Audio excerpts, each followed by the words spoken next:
방광염을 예방하는 방법은 많이 하시는 게 좋겠죠. 성관계를 가졌다 그러면 전후로 좋습니다. 아주 쉽죠.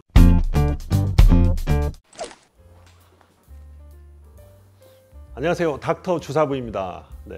오늘은 여성만의 감기라고 할 수 있는 방광염에 대해서 말씀드리겠습니다. 그럼 여성만 감기냐, 남성은 아니냐? 남성도 방광염이 오긴 오는데요, 여성분들이 훨씬 더 많이 옵니다. 그 이유는 첫 번째는 해부학적인 구조 때문입니다. 그러니까 여성은 방광에서 요도 끝, 즉 요도의 길이가 굉장히 짧습니다. 남성들은 길죠. 방광에서 요도 끝까지 이어지는 길이 여성보다 훨씬 길기 때문에 그걸 거슬러서 세균이 들어갈 확률이 낮은 거죠. 그럼 여성들은 반대로 거슬러서 외부에 있는 세균이 요도 입구를 통해서 방광까지 들어갈 수 있는 확률이 높은 거죠.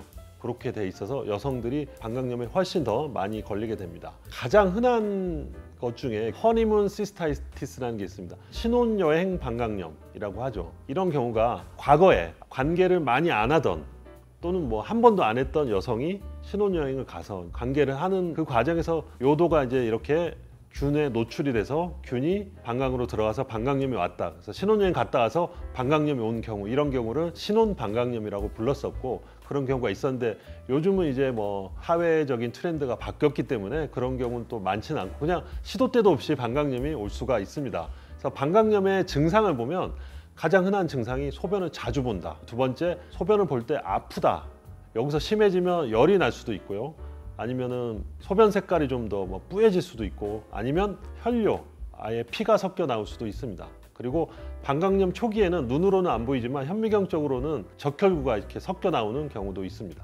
급성 방광염 같은 경우는 세균이 방광 속에 들어와서 염증을 일으키고 그거에 의한 증상이 이제 오는 경우, 오히려 이런 경우는 진단하기도 쉽고 치료하기도 쉽습니다. 소변 검사만 해보면 거기에 염증 세포가 있다든지 아니면 혈뇨가 좀 보인다든지 해서 방광염을 치료하는 항생제를 통해서 치료할 수가 있는데요, 이게 이제 만성 방광염이라는 게 있고 간질성 방광염이라는 게 있어요. 이런 것들은 우리가 흔히 말하는 이런 염증의 소견들이 특별하게 보이지가 않고 그냥 아픈 것만 지속되는 경우, 배뇨통 또는 외음부 통증으로 오는 수도 있습니다. 원인이 어딘지 확실히 알지 못하게 통증만 오는 경우가 있어서 이런 경우를 이제 간질성 방광염이라고 하고, 이런 경우는 항생제가 아닌 다른 종류의 약을, 예를 들면 항우울제라든지 신경차단제라든지 이런 약들을 장기 복용해야만 효과를 볼 수 있는 그런 상황도 있습니다.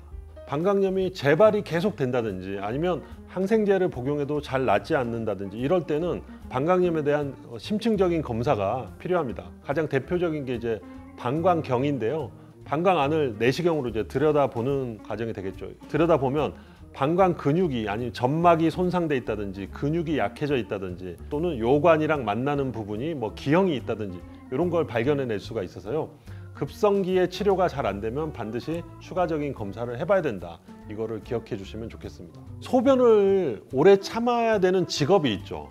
소변을 오래 참으면 이게 좋지 않다, 이런 속설이 있는데요, 일부는 또 맞는 얘기가 있습니다. 그 얘기는 방광이 자기 용적이 있고 거기에 소변이 가득 찬 방광이 완전히 빵빵해지겠죠. 이제 이 상태가 오래되면 요관이라고 이제 방광으로 연결되어 있는 윗부분, 그 윗부분으로 역류가 일어나게 됩니다. 역류가 일어나게 되면 그 부분이 넓어지게 되고, 넓어지면 이제 추후에는 거기에 균이 또 자라날 수가 있고 그걸로 인한 합병증이 올 수 있기 때문에 오줌을 오래 참는 습관은 그거는 좋을 일은 없는 거죠. 오줌이 마려우면 그때그때 소변을 보시는 게 좋겠습니다.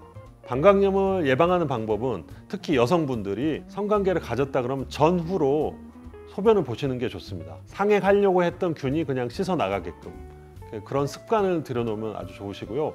또 소변을 이렇게 보려면 수분 섭취를 많이 하시는 게 좋겠죠. 하루에 물을 2리터 이상 마시라고, 이제 여기도 좋고 여기도 좋고 여러 가지 장점이 있는데 방광염 예방에도 물을 많이 마시는 것은 큰 도움이 되겠습니다. 방광염을 예방하는 방법은 수분 섭취를 많이 하고 시원하게 보셔라. 아주 쉽죠? 이런 간단한 팁이었습니다. 닥터 주사부였습니다.